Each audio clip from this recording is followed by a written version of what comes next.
sọ àwọn obìnrin náà ní irú lọ́fíńdà yẹn tó wọ́n fẹ́ káwọn lù rẹ̀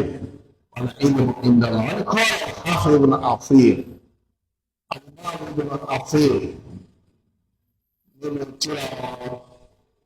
wọn ní ọ̀gọ́rùn-ún àhàrísì ànáhàyè náà síkọ̀tù wọn tó hàn ní pé àdìsí tó kọ wọ àwọn lọ́fíńdà zàfàrọ̀ nìyẹn lẹ́gbàá tí wọ́n máa ṣáyìn bí mo ṣáyìn lára sọ rí wọ́n ní tó wà ní pé àwọn àdìsí yẹn wọ́n ti pa ìdájọ́ àwọn tó sọ pé a lè lo lọ́fíńdà zàfàrà ọlọ́ta ààrẹ wọ́n ní àtàlámúfó àtàlátòfòlì wọ́n tó máa àtàlámúfòlì àdàbọ̀ra àsókè pẹ̀lú ara ẹ̀rọ ìmọ̀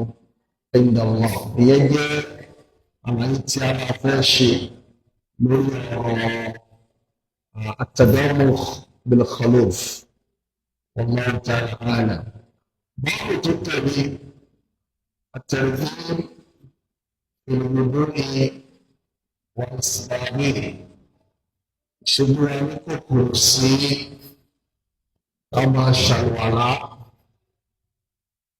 كما يقول عن الشرع إسباب الوضوء الشرع بيبتو الشيء àwọn iṣẹ́ àlùwàlá wíwíwí kíákíá láti wọnú mọ́sálásí ṣùgbọ́n bẹ́ẹ̀ ní gìrìgísẹ̀ wa ní níbẹ̀ nínú àdéhùn tó fẹsẹ̀ rẹ̀ látọ̀nà Ànábì sallallahu alaihi wasallam onímọ̀ ẹ̀yìn ẹ̀gbọ́n àdéhùn rẹ̀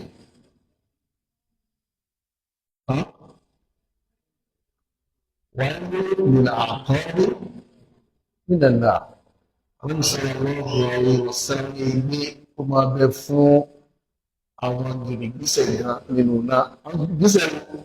tó lò kí kan dáadáa wọ́n sọ pé aláàánú lẹ́lọ́ inna Allaha ghafurur rahim bẹ́ẹ̀ ni inna Allaha ghafurur rahim lóòótọ́ ṣùgbọ́n fẹ́ ká ṣe tó yẹ ká ṣe bó ṣe yẹ ká ṣe é. إن الله طيب ولا يقبل إلا طيبا ní dájúdájú Allah ọba tó mọ́ ni kò wá ní gbà àfihàn tó bá má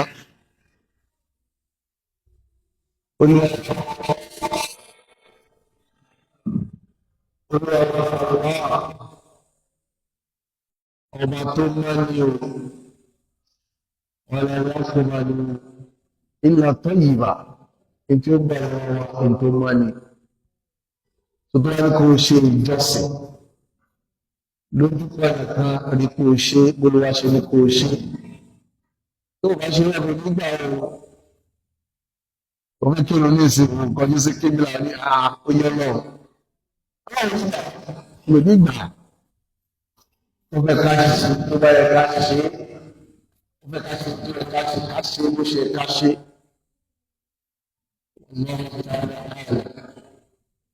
Hadis sahabat kali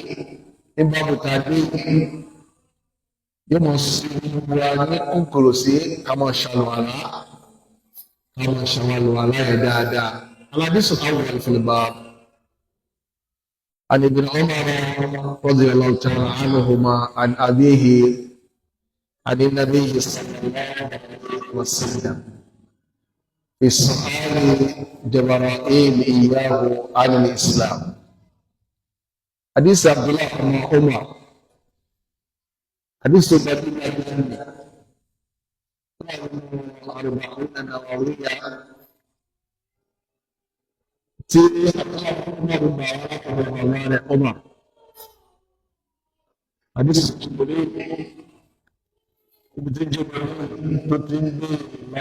sallallahu alaihi wasallam. Awal nípa al-Islam. فقال على عبارتي هنا الإسلام أن تشهد أن لا إله إلا الله إسلام يقول وسيلتي جاسوس في الله وأن محمد رسول الله أتقول محمد وجيش الله وأن تقيم الناس بكم وتؤتي الزكاة أولادكم الزكاة وتحج ثم لا تشي حاج وتعتمر ثم تشي عمرة وتغتسل من الجنابة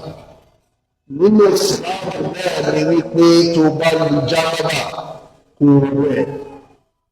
wẹ̀wẹ̀ jánábà wà àǹtòtí mẹ́rin nínú ìsìláàmù náà sì ni wípé kò máa fi àwòrán rẹ̀ dáadáa wàtàsóòmà Ramadan nínú ẹ̀ náà sì ni wípé kò máa gbàwẹ̀ Ramadan àdìsí nínú àwọn ziyadáàtì tó ń bẹ lórí àdìsí ìpìlẹ̀ yẹn òlélẹ́ àlùpẹ̀lẹ̀ torí àwọn ziyadáàtì yìí lẹ́yìn nínú Majma'u Zawahir al-Haythami gẹ́gẹ́ bá ṣe ṣàlàyé lẹ́ẹ̀ka tó bá fẹ́ lò ń bẹ̀ ó ní ọ̀rọ̀ tí Ànábì sọ sallallahu alayhi wa sallam wípé wà á ń tutù mọ̀lẹ̀ òjò à wípé kò mọ̀ pé àìwọ̀lá wàtà súnmọ̀ Ramadan kò sì máa gbàwẹ̀ afwan kò sì máa gbàwẹ̀ Ramadan.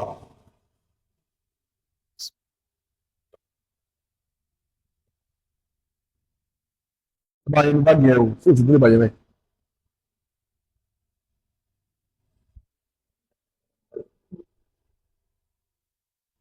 tó wà á ń tutù mẹ́rọ̀dé kó o mọ bí àìwọ̀lá àwọn ìsìlámù wà bí àìwọ̀lá rẹ̀ dáadáa wọ́n sì àìwọ̀lá rẹ̀ ní wọ̀rọ̀ sísà lórí 1-2 níbi pé èmi ò wá ní débi tó yẹ kó dé. wọ́n ní Ànábì sallallahu alaihi wasallam ní ìgbà wọn mi ó láti sọ̀rọ̀ wálé kan àdìsílẹ̀ méjì àṣìlẹ̀sí ní mẹ́ta ṣùgbọ́n tó bẹ́ ṣe àlùwàlá lẹ́ẹ̀kan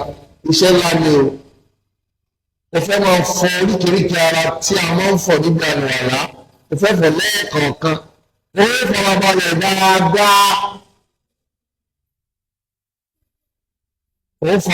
dáadáa wọ́n máa ṣe dẹ́gbẹ́ àdẹ́rùkù ẹ̀kọ́ kẹlẹ́lẹ́ ṣe ó fọwọ́ gbogbo tó yẹ kó gbé apá wàá gbé dáadáa wàá jẹ́ kó débi tó yẹ kó dé dáadáa wọ́n sọ pé wọ́n láti ṣe lẹ́ẹ̀kan ọkọ̀ fàáyé ọkọ̀ lọ àwọn ò ní gba àwọ̀ aláyẹ̀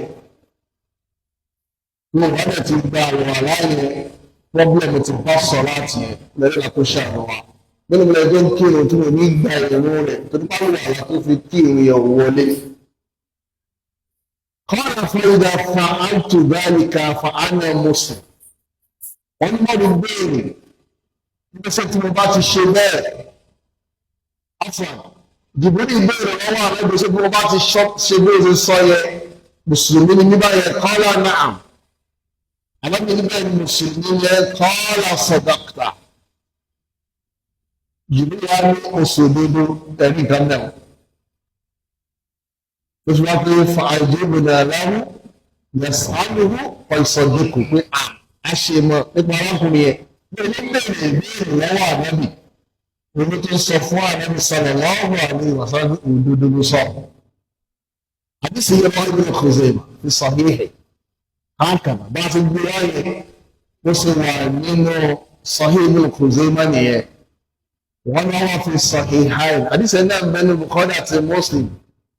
ọ̀gá ìlúhìmọ̀ àtàwọn ìwé àkọọ́lẹ̀ ní ìbínà lóye bìgọ́rì hádà síyá ṣùgbọ́n kò wọ́n ní síyá kìí ètò gbajúgbajà káàmà bàtó bèrè hajj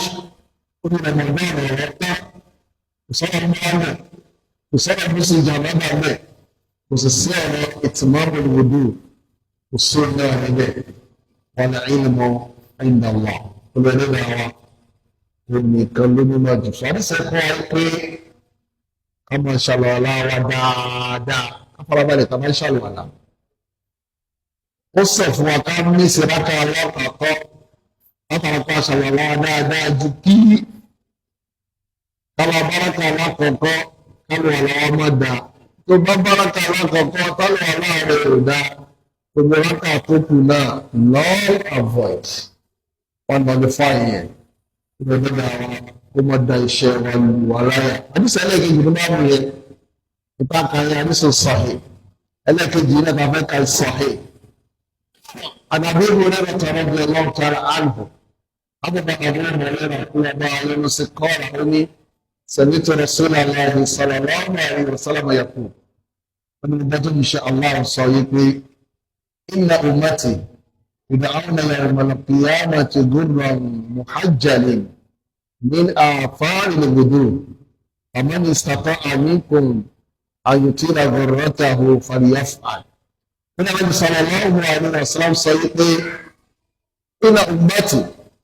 دجدج الأمة يدعون يوم القيامة وما قوى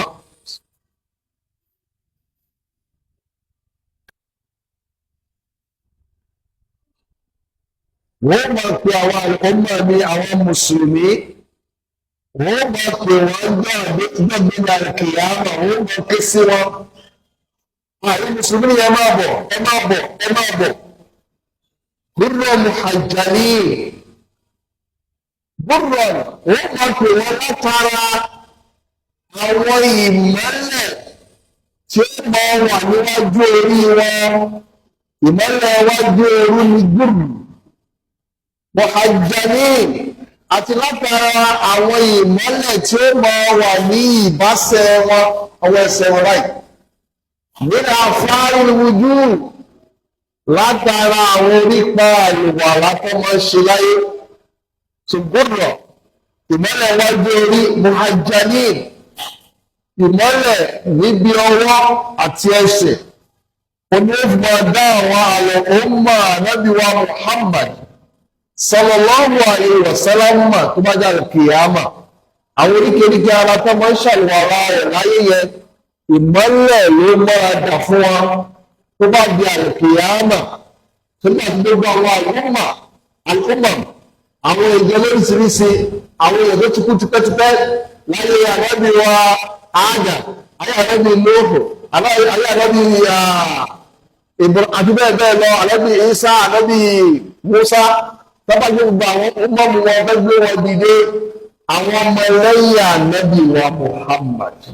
sallallahu alayhi wa sallam ètò wọn fi mọ̀ wọ́n yàtọ̀ nìyẹn agbẹ́gbẹ́ àyùwà láti wọ́n ń ṣe láyé lẹ́ṣẹ̀ dáadáa yẹn sábà bí ìmọ́lẹ̀ ló máa jẹ́ fún wa tó bá dìjọ́ gbé ilẹ̀ kìámà tó bá tó bá di ìmọ́lẹ̀ fún wa àgbéga nìyẹn náà máa gbé fún wa láàrin àwọn àlùkùmọ́ọ̀mù tó kù.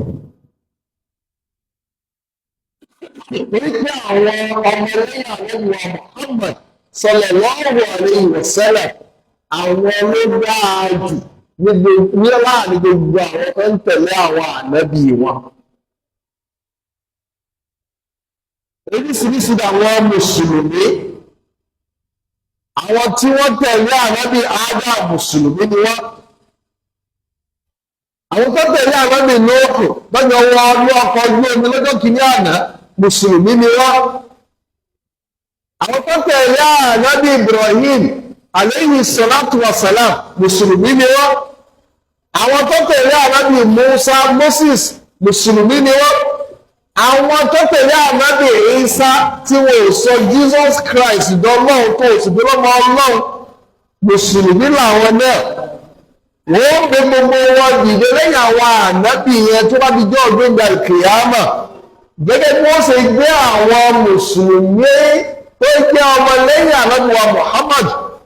sallallahu alayhi wa sallam pé wọ́n ṣe gbé àwọn náà dìde láàrin gbogbo àwọn mùsùlùmí yẹn pátápátá bó ṣe pọ̀ tó yẹ àwọn mùsùlùmí lẹ́yìn àwọn ànábì kọ̀ọ̀kan àwọn mùsùlùmí tó mọ̀ ní special status lọ́jọ́ náà àwọn mùsùlùmí tó gbọ́mọ lẹ́yìn ànábì wa Muhammad sallallahu alayhi wa sallam àwọn ojú sì ni kìí sàwọn ọmọ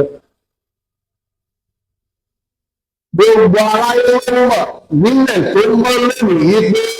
àwọn mùsùlùmí yàtọ̀ lẹ́dàá.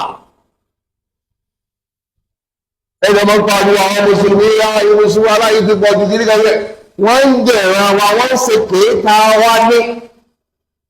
Torí pé àwọn là ń pariwo pé ẹ gbọ́dọ̀ sí ẹnì kankan lẹ́yìn Allah, àwọn là ń pariwo ẹ̀. Àwọn mùsùlùmí là ní figbákan bọ̀kan nínú. Àwọn la máa ń gbógun tóòrò, la máa ń gbógun tóòrò, la máa ń gbógun ti wà àbàjẹ́. Àwọn aláṣọ̀fẹ́ ẹgbẹ́gba rìbá, ẹgbẹ́jẹ rìbá, ẹgbẹ́ṣe zìnà, ẹmọ́ mutí. Àwọn mùsùlùmí nìkan ni. Àwọn tó kù, àwọn mutí lọ. Wọ́n ní àwọn para lọ́wọ́ ìgbà wọ́n sọ pé ò dá. Àwọn lè mọ ọmọ ọdún ara nínú rẹ̀ sí ìta wá. Àláàmù lọtí, mọ́nù jìbìtì, inú ìsìláàmù rẹ̀ ti rí sọ àwa dá àwọn mùsùlùmí ní yọ ayé, àwọn ní olúwa ẹlẹ́gbà jẹ́gbà sùhánà ló ń sábàbí táwọn àwùjọ tá a wà yìí tí ò fi fi ìpolú kó musu ẹnu síbi táwọn mùsùlùmí ò ti pọ̀ ẹlọ́wọ̀sẹ̀ ní ayé ẹranko táwọn èèyàn yẹn ń gbé bẹ̀. Subhanallah, sáré ẹgbẹ́ ti sáàbù nílẹ̀ yìí lórí ẹ̀rí. Mo fẹ́ sọ̀rọ̀ kan bẹ̀rẹ̀ kí ẹni yẹn já mi kí bá parọ́. Kò sí. Ó wà. Tẹ bá lọ sáàbù nílẹ̀ yìí lò. Tẹ bá lọ sáàbù nílẹ̀ yìí lò.